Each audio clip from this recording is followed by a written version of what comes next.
Assalamualaikum warahmatullahi wabarakatuh.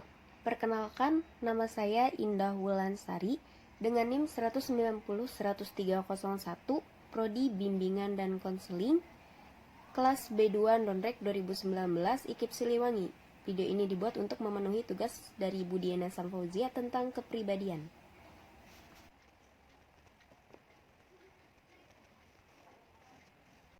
Definisi secara umum, kepribadian adalah pengaruh seseorang kepada orang lain. Menurut para ahli diantaranya adalah Gustav Jung, kepribadian adalah suatu totalitas segala peristiwa psikis yang disadari ataupun tidak disadari. Menurut Maubauer, kepribadian adalah corak tingkah laku sosial individu yang meliputi keinginan, opini, dorongan, kekuatan, serat perilaku-perilaku seseorang. Sedangkan Theodor Neko mengemukakan, kepribadian adalah suatu kelompok sikap yang dimiliki seseorang sebagai latar belakang dari perilakunya.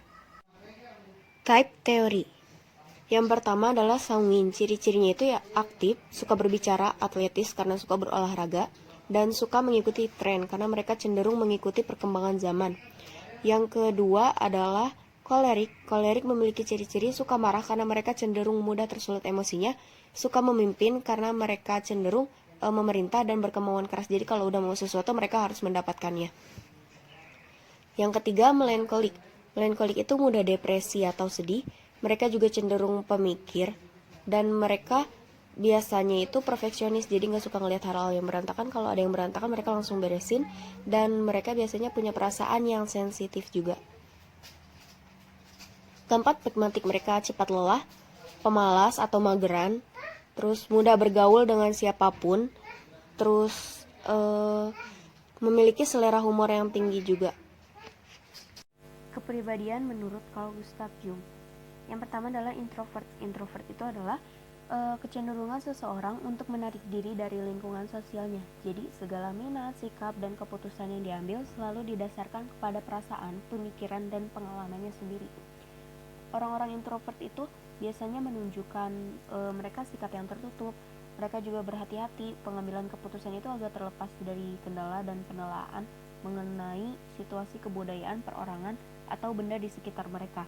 Mereka tuh biasanya rajin, tenang, bekerja sendiri, dan agak tertutup secara sosial.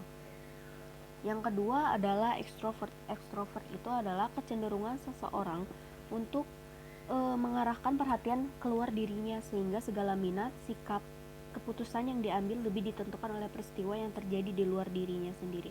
Nah, biasanya orang extrovert ini adalah orang yang lebih terbuka. Mereka mau menerima masukan dari pihak luar. Mereka aktif, mereka suka berteman dan ramah tamah. Nah, umumnya juga mereka udah senada dengan kebudayaan dan orang-orang yang berada di sekitarnya juga. Ambivert. Ambivert adalah perpaduan antara ekstrovert dan introvert. Seseorang yang mempunyai sifat introvert dengan adanya unsur adaptasi dengan lingkungan serta kepercayaan dirinya yang semakin bertambah akan cenderung bergerak ke arah ekstrovert.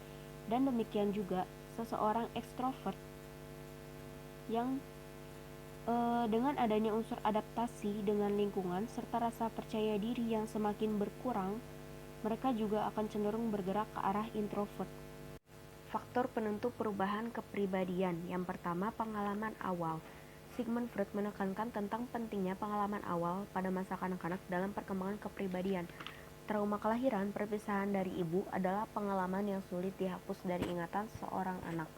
Yang kedua adalah pengaruh budaya. Dalam menerima budaya, anak mengalami tekanan untuk mengembangkan pola kepribadian yang sesuai dengan standar yang ditentukan oleh budayanya.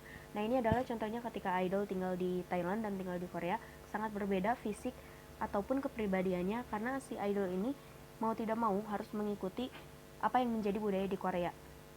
Yang ketiga, perubahan fisik. Perubahan kepribadian dapat disebabkan oleh adanya perubahan kematangan fisik yang mengarah pada perbaikan kepribadian. Maksudnya adalah ketika seorang introvert, ya dia pengen berubah karena lingkungannya seperti itu, dia jadi berolahraga, badannya jadi atletis, maka itu bisa meningkatkan kepercayaan dirinya dan dia bisa aja jadi ekstrovert atau ambivert. Demikian yang bisa saya jelaskan, kurang lebihnya mohon maaf. Assalamualaikum warahmatullahi wabarakatuh.